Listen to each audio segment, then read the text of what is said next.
paid just $35 for its logo. Today, Interbrand ranks it the 10th most valuable brand in the world at $50 billion. The lesson here is that the number one driver of a brand's value is not its design, it's how well known it is. And there's a simple formula to make your brand well known. Or in other words, a formula to make your brand valuable. And that formula is reach plus frequency plus memorability. That is your formula for brand success. Reach. If you don't reach a lot of people, you cannot make a lot of sales. Reach is the ceiling on how valuable your brand can be. There are some easy ways to increase your reach. For example, video ads on YouTube are one of my favorite. That's because YouTube counts a view typically as around 30 seconds, which means people actually watched it and they might remember your brand. You can also run video ads on places like Facebook and LinkedIn.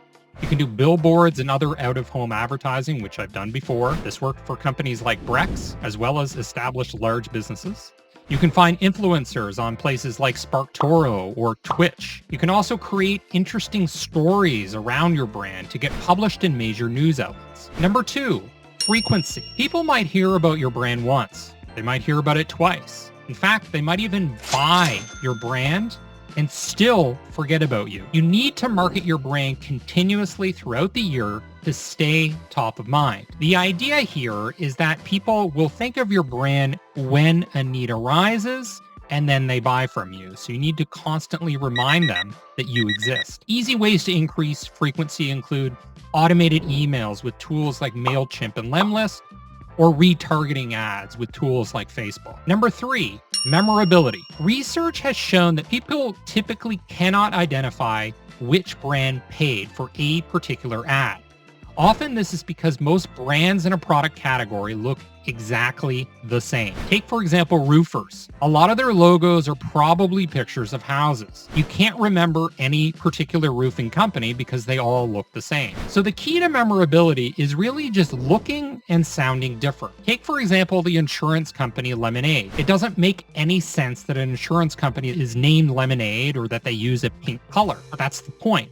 It's memorable, it's odd, it stands out. Research also shows that the easiest way to be memorable with your branding is with some sort of mascot. So you can try to be memorable with a different logo, a different name, different font, etc. But the number one driver is really a mascot or something similar to a mascot, such as a spokesperson or maybe a large object. So think of Tony the Tiger, or in business to business, think of Salesforce with its cute little animals. You might hear a lot about brand personality, brand purpose, and brand love. I heard a lot about these because in my career over 10 years ago, I was working with these types of concepts in branding small businesses. So what you need to focus on are reach, frequency, and memorability. The other thing to keep in mind throughout this course is that brands are not the same thing as products. These are separate marketing assets that create value in different ways. Often the product creates value in a way that is very tangible, whereas brands typically create value in more psychological ways. My name is Decker. I was a global brand manager for Sony PlayStation. I studied brand management at the #1 marketing school in the US,